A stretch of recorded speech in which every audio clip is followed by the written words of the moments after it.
देखिए, जब आप किसी से साथ में एग्रीमेंट करते हैं, इस ये चैप्टर अभी कॉन्ट्रैक्ट सब्जेक्ट चल रहा है, लॉ ऑफ कॉन्ट्रैक्ट का जो है।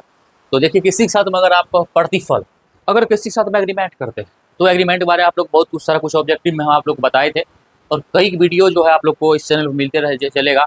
लॉ रिलेटेड जितना भी वीडियो होगा, बहुत अधिकतर वीडियो आपको इस चैनल पर मिलते रहेगा। और सब वीडियो अगर आप देखेंगे एक करके, तो आपको बहुत कुछ समझ में आएगा। ठीक है, तो आज हम चलेंगे प्रतिफल, कॉन्सिडरेशन।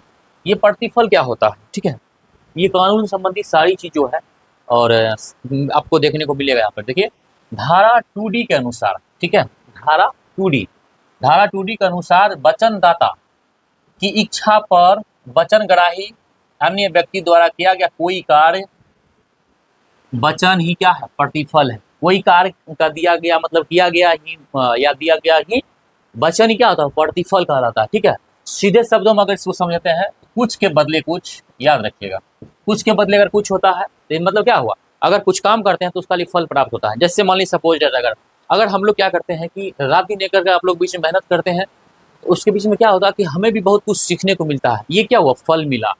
और उससे क्या होता है कि आप लोग को भी बहुत कुछ सीखने को मिलता है, क्योंकि हमारे साथ आप भी संघर्ष कर रहे हैं। तो इसलिए क्या होगा कि दोनों आदमी को हम क्या किए, उसको वर्क किए, उसका प्रतिफल मिला हमें। हमें मतलब उसका रिजल्ट निकल के आया कि हम बहुत कुछ सीखे। जैसे देखिए, हम लोग जो अभी जैसे क्या होगा कि जैसे कोई व्यक्ति बिजनेस स्टार्टअप करता है, कोई बहुत सारा जो है पैसा फंसाते हैं बिजनेस में। वो बिजनेस में क्या होता है कि उसे जब उसे इनकम आना शुरू होता है, तो वो क्या करते हैं, देखते हैं इसके बदले में क्या हुआ कि ये फल क्या प्राप्त हो रहा है, या हानि प्राप्त हो रहा है या लाभ मिल रहा है। जब अपनी कॉस्ट को घटाते हैं, जो उसका खर्च होता है उसको जब माइनस कर देते हैं, तो इस समझ में आ जाता है कि हमें कितना लॉस लगा, कितना हमें बेनिफिट हुआ। इन तमाम तरह के लेकर के जो है, इसीलिए कुछ के बदले में अगर कुछ मिलता है तो सोच लीजिए ये प्रतिफल है। ये धारा 2D में लिखा हुआ, ठीक है, धारा 2D में है। धारा 2 में ही है प्रतिफल। 2D के तहत जो है अनुसार वचनदाता की कुछ की इच्छा पर या वचनग्राही यानी कोई व्यक्ति द्वारा किया गया कार्य जो होता है, एक प्रकार का वचन ही क्या होता है? प्रतिफल हो जाता है। ठीक है, कुछ के बदले में कुछ। इसका मुख्य तत्व क्या है? ठीक है, इसका मुख्य तत्व क्या है? देखिए, आप लोग बीच में जो है हम व्हाइट बोर्ड पे ही लेकर आए हैं, लेकिन बहुत मेहनत करने के बाद जो है एक एक चीज को सोच समझ के बोर्ड पर लिखते हैं, और एक एक टॉपिक्स को उस ढंग से एक्सप्लेन करते हैं, आप लोग को अच्छे ढंग से समझ में आए। क्योंकि हम भी एक लॉ का स्टूडेंट हैं, स्टूडेंट रहते हुए पर आप लोग के लिए वीडियो बनाते हैं, ताकि आप लोग जो है कानून संबंधित विभिन्न तरह की जानकारियां जो है सही तरीके से सही समय पर आपके पास पहुंच सके। देखिए, यहाँ क्या होता है कि मुख्य तत्व क्या है इसका? ठीक है, इंपोर्टेंट एलिमेंट्स में दोनों तरफ से वचनदाता, दोनों तरफ से क्या होता है? वचनदाता और वचनग्राही। मतलब क्या हुआ? मान लीजिए कि हम जो है एक, मान लीजिए ए और बी है, ए बोलता है और बी सुनता है।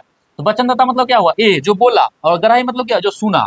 दोनों से कुछ के बदले कुछ लेना देना। ठीक है, मान लीजिए अगर हम किसी को बोलेंगे कि अभी हमें जो है ये मार्कर जो है, अगर मान लीजिए कि अगर अगर हम किसी को ये बोलेंगे ये मार्कर हम तुम्हें 20 रुपया में दे देंगे, तो हमने वचन दे दिया। हम क्या किए? वचन दे दिए किसी दूसरे को। तो क्या हुआ? अगर वो चीज, ये चीज 20 रुपया हमको दिया, अगर ये चीज ले लिया, क्या हो गया? वचन ग्राही हो गए वो। ठीक है, वो नहीं तो अगर क्या हुआ, वो सामने वाले बोलेंगे कि हम इस चीज को लेंगे, तो क्या हुआ? वचन ग्राही हो गया। तो जो चीज लेगा वो वचन ग्राही हो गया, जो दिया वो वचनदाता हो गया। समझ गए आप लोग बढ़िया से? ठीक है, तो यहाँ पर जो है वर्तमान भविष्य या भूतकाल कभी भी प्रतिफल मान्य हो। ठीक है, वर्तमान भविष्य भूतकाल, ये तीनों चीज को रखा जाता है किसमें?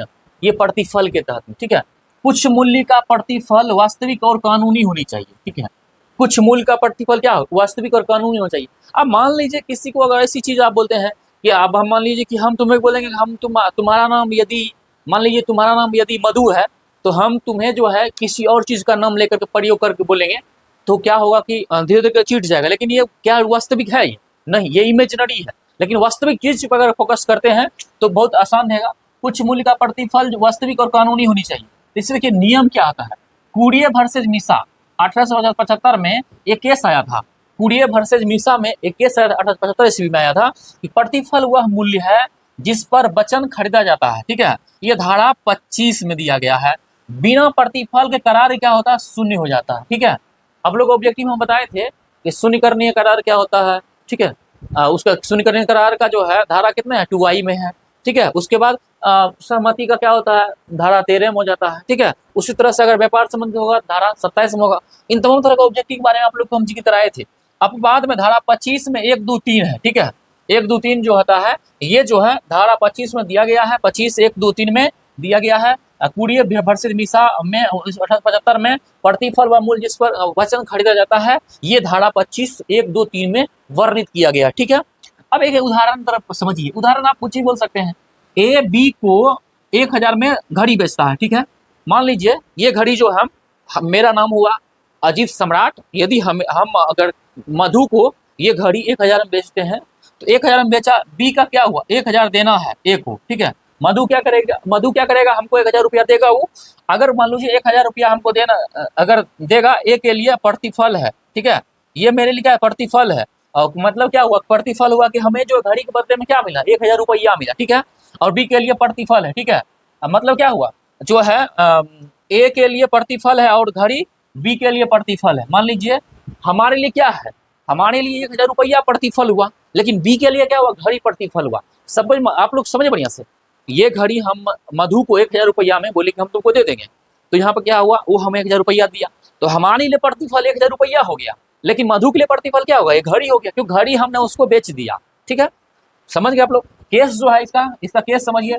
चिन्नया वर्सेस रमिया में 1882 ईस्वी में इसका केस आया था। ठीक है, जब केस आता है, किसी ढंग का मामला अगर न्यायालय में आता है, उसके बाद ही समाधान होता है। जब समस्या आता है, उसके बाद ही समस्या का समाधान होता है। ठीक है, देखिए होंगे एक मामला आप लोग देखे होंगे कि आज तक के जो एक पत्रकार हैं अंजन ओम कश्यप के द्वारा जो है यूट्यूब, सोशल मीडिया, जितने भी टीचर लोग हैं, उन्हें ये 2 कौड़ी का बता दिए हैं। जरा बताइए कि खान सर हो, चाहे अलग पांडे सर हो, मैथ मस्ती के विपिन यादव सर हैं, राकेश यादव सर मैथ जिनसे हम मैथ पढ़े हुए हैं, और उसके अभिनय मैथ सर जिनसे भी हम भी मैथ पढ़े हुए हैं, खान सर से भी हमने ऑनलाइन क्लास लेकर पढ़ाई किए हैं। सोचिए ऐसे ऐसे महान शिक्षक के बारे में अगर ये जो है अभी वर्तमान में देश में मुद्दा क्या चल रहा है, नीट वाला मुद्दा है, पेपर लीक हो रहा है, इस पर सवाल करना चाहिए सरकार से। तो ये पत्रकार लोग जो है, देखिए पत्रकारिता तो हम भी करते हैं, लेकिन ये जो है जितने भी बड़े बड़े न्यूज चैनल वाले जो है, जिन्हें गोदी मीडिया का संज्ञा दिया गया है, ये उल्टे जो है टीचर को ही कोसना शुरू कर दिए हैं। जरा सोचें कि एग्जामपुर का जो टीचर है विवेक सर, उनके इंस्टीट्यूट पे ताला लगवा दिया है। ये कहीं ना कहीं जो है ये फ्रीडम ऑफ स्पीच ऑफ मौलिक अधिकार अर्थात 12 से 35 के बीच में इसका उल्लंघन हो रहा है कहीं ना कहीं। तो फिर देखिए कोर्ट को इस पे संज्ञान जरूर लेना चाहिए। ठीक है, इसका निष्कर्ष में क्या होता है, निष्कर्ष देखिए, प्रतिफल संविदा का आत्मा है, बिना प्रतिफल के संविदा बाध्यकारी नहीं है। ठीक है, प्रतिफल जो होता है किसी भी संविदा का आत्मा होता है। ठीक है, इससे निष्कर्ष निकलता है, किससे, प्रतिफल से। ठीक है, ये किसमें है, 2D में लिखा हुआ है। ठीक है, अनुसार वचन तथा इच्छा ग्राही, सब चीज आप लोग समझ में आ गया होगा बढ़िया से। अगर आप ये वीडियो को अगर आप 1 से 2 बार देखते हैं तो आपको समझ में आ जाएगा। ठीक है।